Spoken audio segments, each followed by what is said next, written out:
Hello everyone.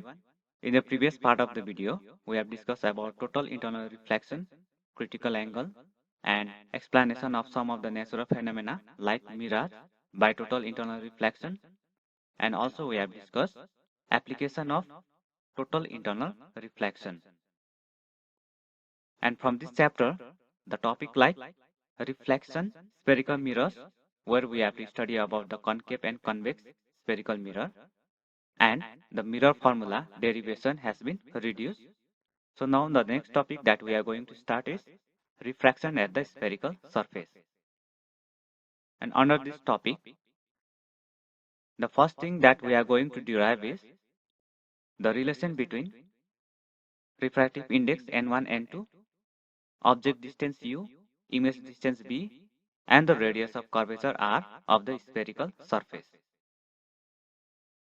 Now let us consider a convex spherical surface represented by this part. And this blue medium will have the refractive index which is different from outside it. So let us denote the refractive index of this blue medium by n2 and the refractive index of the medium which is outside by n1. So here we have considered this blue medium is denser than the outer medium, so that we can write n2 is greater than n1. Now for this spherical surface, let us consider here this is the middle part of the spherical surface which is denoted by m, and this spherical part, if we complete, then it will be a sphere having the center somewhere here, so which is denoted by C, which we also call center of curvature. Now we draw a line passing through M and C, and on this line we consider an object.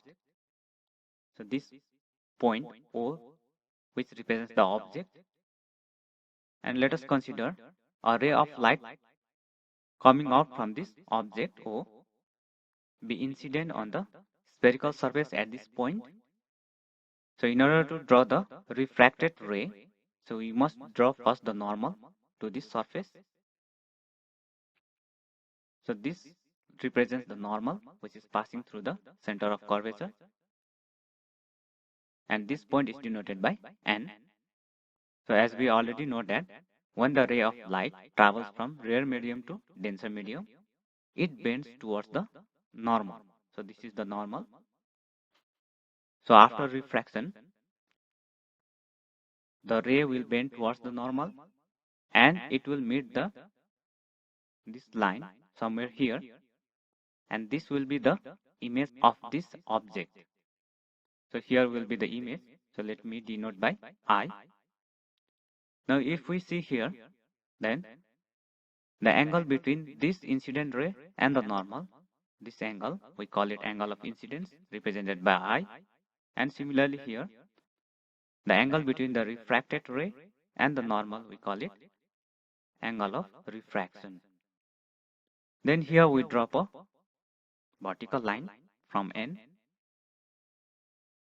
and then the distance between the M and O, we call it object distance, which is represented by U, and the distance between M and C, we call it radius of curvature, which is represented by capital R, and the distance between M and I, which we call image distance, and it is represented by V.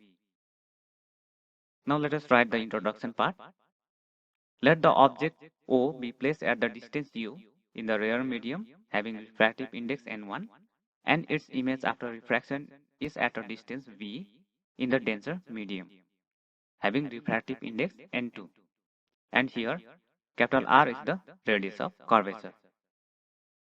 In order to derive the relation between n1, n2, u, v and r, we must assume that this point M and this point, although they are far away, so we have to think that these 2 points coincide or they are very close to each other, so that we consider them as a single point. So this can be done by assuming the aperture of this spherical surface to be small. So here I have written the assumption part. So here we take the aperture or the lateral size of the surface to be small compared to the other distances involved, so that the small angle approximation can be made. So under small angle approximation, sin theta will be equals to theta, cos theta will be 1, and tan theta will be equals to theta. Now from the figure, for small angles, from this triangle NOM, tan angle NOM equals to perpendicular is NM divided by base is OM. So which is tan equals to perpendicular by base. So tan angle NOM equals to MN, which is the perpendicular, divided by OM is base. So under small angle approximation, tan angle NOM equals to angle NOM. So this gives angle NOM equals to MN by OM. Now similarly, from triangle NC and M, this triangle, tan of angle NCM equals to, here also perpendicular is MN and base is MC. So under small angle approximation, angle NCM equals to MN by MC. And similarly, in the triangle NIM, this bigger triangle, so here also tan of angle NIM, this angle equals to perpendicular is same MN and base is MI. So under small angle approximation, it can be written as angle NIM equals to MN by MI. So let this be equation number 1. Now in this triangle NOC, this I is the exterior angle, and from mathematics we have already learned that the exterior angle is equal to sum of two interior angles in a triangle. So let me write the exterior angle I equals to the two interior angle is this NOM and angle NCM. Now we replace the value of angle NOM and angle NCM from equation number 1. Then exterior angle I equals to MN by OM plus MN by MC. So let this be equation number 2. Now similarly in triangle NCI, so this small triangle, here also the exterior angle NCM equals to sum of two interior angles, which is angle R plus angle NIC.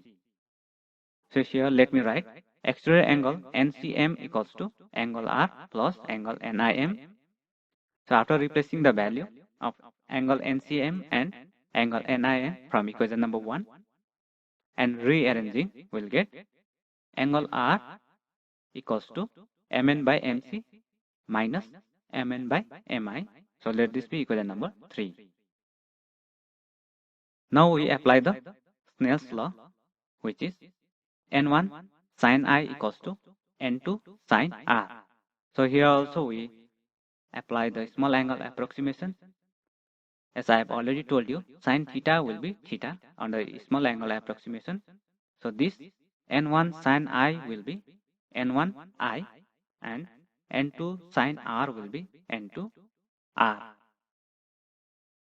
And then here in place of I, we replace by equation number 2, and here in place of R, we replace by equation number 3.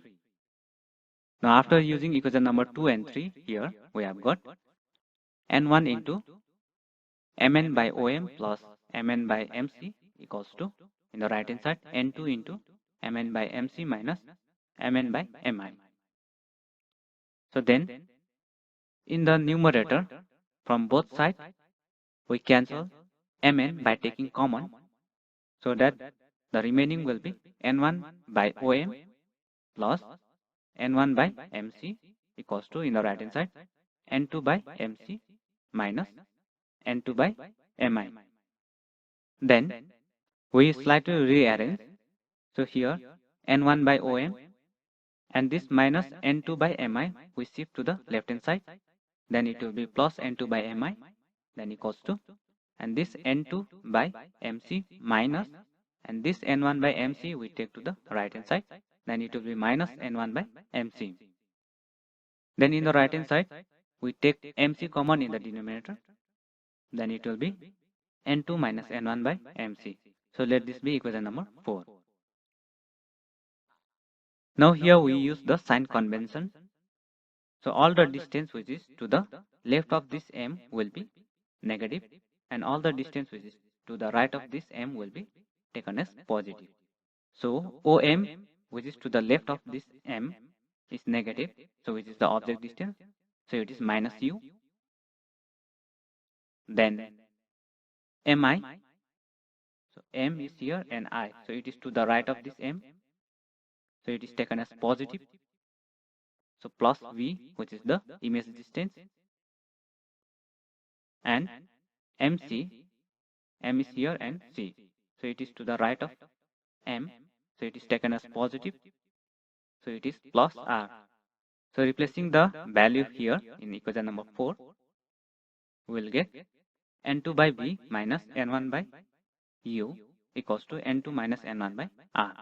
So this is the relation between n1, n2, u, v and r.